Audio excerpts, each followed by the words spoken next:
Hey friends, I know a lot of you have been asking me a ton about this new stabilizing brace rule that came down. I'm not going to break all 293 pages down altogether because it's so much to break down. However, I will take it in bite-sized pieces to give it to you guys so that you can use those pieces to make your argument. And the argument is to be made, obviously, at the congressional level because that's who should be making rulings based on laws that could put you in jail, not the ATF.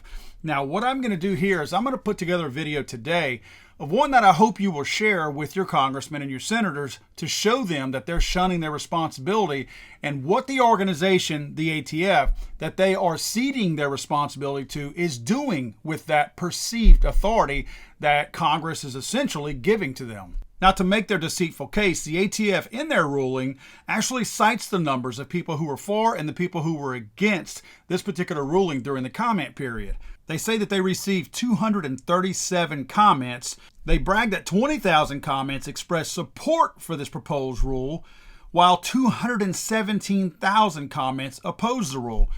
Now, they hang their hat on that paltry number of support. Let's not forget there's 200,000 more opposing comments than there were supporting. However, they go through several pages touting these people who support their program based on, quote, gun safety, with no facts backing that up. This is just one way that they lied to you. And again, they're lying to us on behalf of Congress because Congress gave them this, quote, power to do this. Let me read this to you.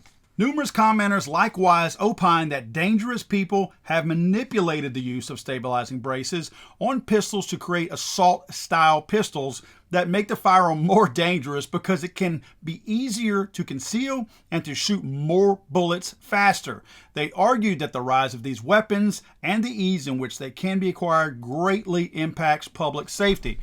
You'll notice my chicken scratch notes here, not a fact. This is not true.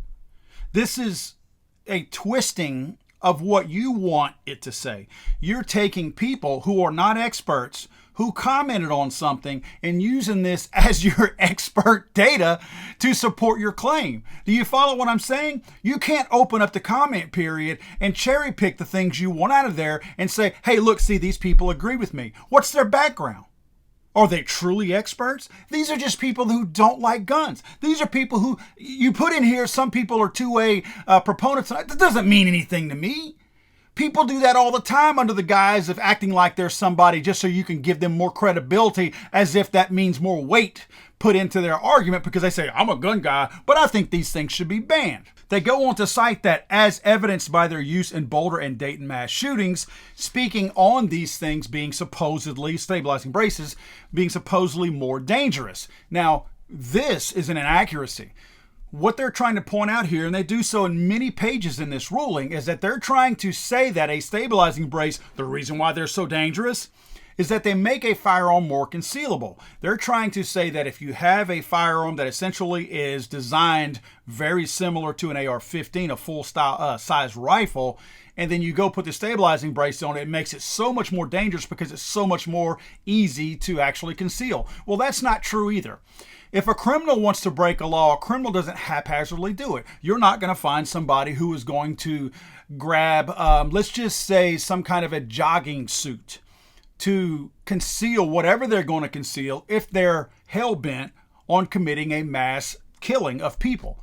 They're just not going to do that. They're going to get the bulkiest, biggest, baddest jacket they can find to hide whatever it is that they intend to kill people with. Because again, this decision has not been arrived at lightly by these people. They've thought this thing through. Don't think they're going to grab a t-shirt to try to hide these things with. Case in point, let me show you right here. The three things that they try to talk about more than anything that might be used in crimes, obviously, is, quote, assault weapons that are standard size rifles in this case. They're talking about stabilizing braces. And then we have handguns. Well, if you notice in my statistic right here, you can clearly see that even if these two instances that they're talking about, Boulder and Dayton, even if those two were in these statistics, which they likely are because those items were considered pistols under the ATF's ruling, then you still see there's clear-cut evidence that handguns are used way more. So you take two out of those handguns that these were used in, and you see handguns are used way more than anything else. So clearly, these pistols are not an issue. If all you can do is cite 2 of these instances that these things have been used in, then clearly we don't have a problem. Let's remind ourselves that the criminal made the decision to find a weapon. Again, I'm going to say this slowly. The existence of an AR pistol with a stabilizing brace on it did not make these people decide to kill people. The existence of the person and the mind had them thinking, I want to kill people, now let me seek something out. If you make a stabilizing brace, quote, illegal for them to possess without paying a tax stamp, they're still going to use it. They don't care about your little tax stamp. Now, to add on to the concealability myth that we're talking about, I took basically a windbreaker. This is kind of a raincoat type thing that's somewhat water resistant. Not waterproof, water resistant. Again, more like a windbreaker. Now, you'll notice that these pictures right here are all ones that I took concealing these 3 types of firearms. I'm not going to tell you which one I have right here concealed. I'm not going to tell you which one I have right here. And I'm not going to tell you which one I have right here.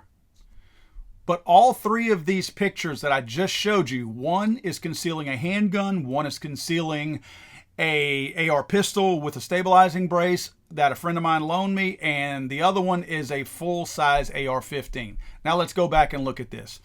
This one here, as you can see, is the pistol. This one here, look at this, the full-size AR-15. That thing is completely concealable inside my, quote, windbreaker, if you want to call it that I'm wearing. And then, of course, here you have the AR pistol with the stabilizing brace. Point being, all of these are equally concealable if you have the intent to conceal them. Of course, if I'm wearing a swimsuit, it's going to be less likely that I conceal any of these. Do you see my point? It matters what you're wearing as to what you can conceal. The item itself is not the issue. Now, granted, if I'm trying to conceal a shotgun that I use for goose hunting, it's going to be a little bit more difficult. But you know what? They make clothing where I can conceal that. So all 3 of these items that I concealed here are equally deployable as fast as one or the other. In fact, if you want to be honest, the rifle is probably giving me my most accurate shot on target out of all 3 of these.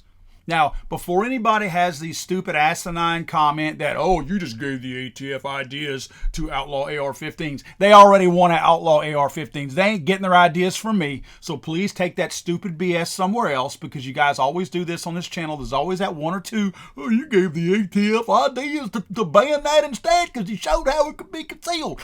No, they're not looking for me for advice.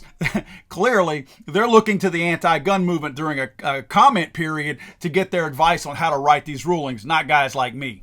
I thought it was kind of funny, too, down here at the bottom where it says under department response, the department, meaning the ATF, acknowledges the commenter's support. They acknowledge the commenter's support in favor of this rule, while 200,000 other people commented against this rule. So they acknowledge the handful that support their stupid ideology behind this, and they completely ignored the 200 additional thousand out there that oppose this. That's how their thinking is. This is why I want congressmen and senators to see this. This is the deceptive nature of the people that they have ceded this power to from Congress to the ATF. Last thing I want to point out is another myth and another lie. They talk about heightened ability to cause damage, a function of the projectile, design, caliber, and propellant powder, meaning that the fact that you have an AR-style pistol that can shoot, let's say, a 5.56 with a stabilizing brace makes it more dangerous because the propellant, the bullet itself and how it's combined, the physics of it and all that, supposedly is more dangerous. If they truly cared about, quote, safety as they state, then why aren't they banning these types of items in a particular caliber? In other words, if they think that a 5.56 round, the reason why that they can claim that an SB Tactical or a stabilizing brace makes it way more dangerous simply because it's firing a 5.56 propellant or projectile rather, then why aren't they saying that we are going to ban these things that shoot a 5.56. So if you have a stabilizing brace and your firearm shoots a 9mm, you're perfectly okay. Now, I'm not trying to give them ideas. Again, my point is they contradict themselves. Safety truly is not the reason behind this. They know that. We know that. It's just simply they're grabbing at reasons and they're throwing what sticks to the wall. Because again, if they truly cared about a dangerous round, they would allow the quote safer round. Let's not forget that every single firearm out there is intended to do the same thing, cause damage when it hits whatever it's shooting at. I'm sorry, I thought this was America.